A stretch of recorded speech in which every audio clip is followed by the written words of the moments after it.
Assalamualaikum warahmatullahi wabarakatuh. Alhamdulillah wassalatu wassalamu ala rasulillah wa ala alihi wa ashabihi wa mawala amma ba'd. Para pemirsa dimanapun Anda berada, kita bersyukur bulan Ramadan semakin dekat. Kita semakin mendekati bulan suci Ramadan. Sebagai seorang mukmin tentu kita gembira, kita bahagia, dan kita berdoa mudah-mudahan Allah menyampaikan usia kita pada bulan Ramadan, lalu kita bisa menikmati ibadah Ramadan. Maka ketika Ramadan itu betul-betul tiba, kita ucapkan marhaban ya Ramadan. Selamat datang wahai Ramadan. Marhaban itu dari kata rahab. Rahab itu artinya luas atau lapang.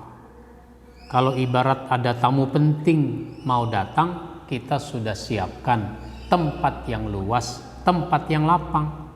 Kenapa? Karena kita senang, kita gembira atas kedatangannya.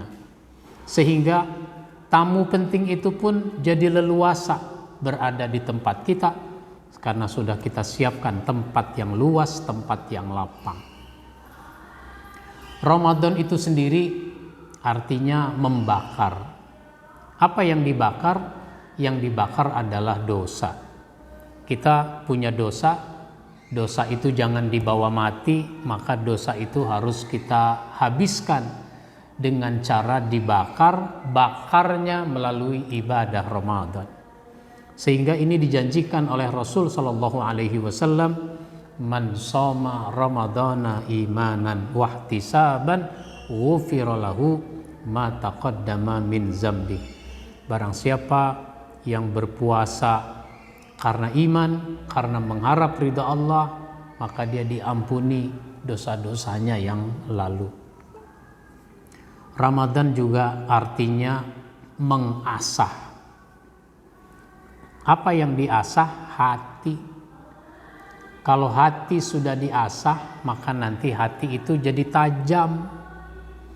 Kalau hati tajam, itu seperti pisau, seperti golok yang tajam. Bagaimana pisau golok yang tajam? Dia mudah membelah, dia mudah memotong, dia mudah membedakan. Hati yang tajam mudah membedakan mana yang benar, mana yang salah. Sehingga orang yang hatinya tajam, dengan isyarat saja sudah cukup. Sehingga kalau kita lagi puasa misalnya, ada orang membicarakan hal-hal yang tidak baik, lalu kita mendengarnya, kita tegur. Dengan isyarat saja dia sudah nyambung. Apa kita bilang? Hei, puasa nih, puasa. Oh iya ya, kita lagi puasa. Kenapa jadi ngomong begini? Itu namanya hatinya tajam. Oleh karenanya, ini kesempatan yang sangat berarti, kesempatan yang sangat besar. Kita diberi kesempatan oleh Allah untuk menikmati sekali lagi ibadah Ramadan.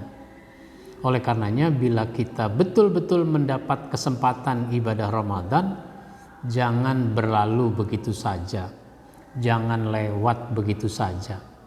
Kita optimalkan diri kita, keluarga kita, masyarakat kita, jamaah kita, melalui masjid misalnya, untuk melakukan ibadah Ramadan, aktivitas Ramadan, agar betul-betul kita bisa meningkatkan ketakwaan kepada Allah Subhanahu wa ta'ala.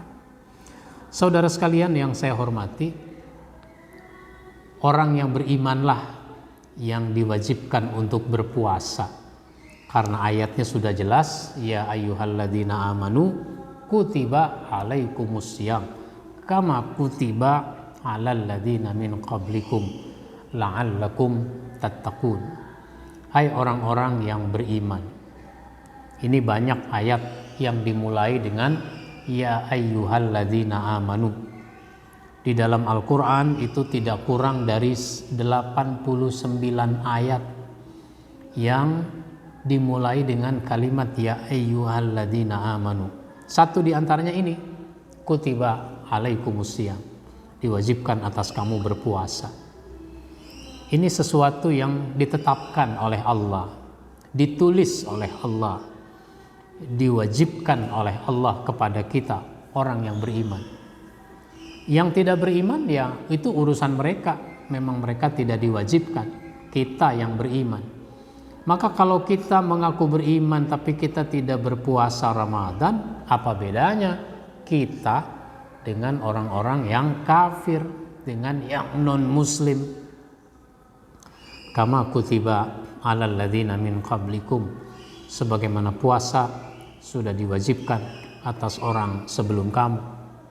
Itu artinya ibadah puasa ini bukan ibadah yang baru, tapi ibadah yang sudah ada sejak umat-umat terdahulu, nabi-nabi terdahulu. Sehingga nggak ada alasan bagi kita untuk tidak mau berpuasa. Kalau kita berpuasa Ramadan, maka kita la'allakum tattaqun, bisa mengokohkan, bisa meningkatkan, bisa memantapkan ketakwaan kepada Allah Subhanahu wa ta'ala. Inilah yang kita bahas. Mudah-mudahan ini menyemangati kita semua untuk beribadah Ramadan dengan sebaik-baiknya, sehingga diri kita, keluarga kita, masyarakat kita menjadi orang-orang yang semakin bertakwa kepada Allah Subhanahu wa ta'ala. Mudah-mudahan bermanfaat. Mohon maaf bila ada hal-hal yang kurang berkenan. Wabillahi taufiq wal hidayah. Wassalamualaikum warahmatullahi wabarakatuh.